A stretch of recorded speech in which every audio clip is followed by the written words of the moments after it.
বেলাল রাদিয়াল্লাহু তাআলা আনহু মদিনার থেকে চলে গেছিলেন, আল্লাহর রসুলের অনুরোধে আবার মদিনা আসছেন।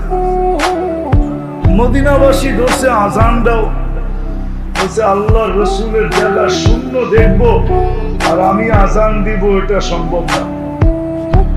তো সবাই যে বলছে হাসান হোসাইনকে যে আমাদের কথা বেলাল মানবে না, কিন্তু তোমরা দুই ভাই ধরলে কি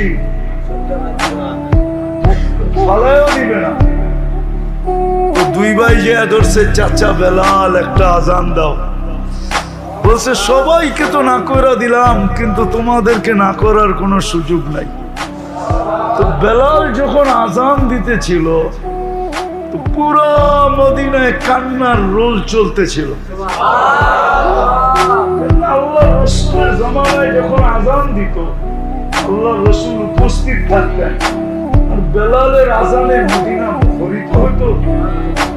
আল্লাহ রসুল নাই, বেলালও চলে গেছে, আসছে আল্লাহ রসুলের জিয়ারতে। ওই যে ব্যথা সাহাবাদের দিলে, মদিনাবাসীর দিলে, এটা আজানে আবার জায়গা উঠছে, সবাই কাঁদতেছে। ছোট বাচ্চা মাকে জিজ্ঞাসা করতেছে, মা কাঁদিস কেন? বলছে ওই যে বেলাল আসছে, ওই যে আজানের ধ্বনি হইতেছে, আল্লাহর রসুলের জমানার কথা মনে উঠছে। যখন আল্লাহ রসুল ছিলেন ওই কথা মনে উঠতে দেরি, চোখ কাঁদতে দেরি করে নাই। ছেলে বলতেছে, মা বেলাল তো আসলো, আজান তো দিল, তোমাদের মনে একটু হলেও তো সান্ত্বনা হলো,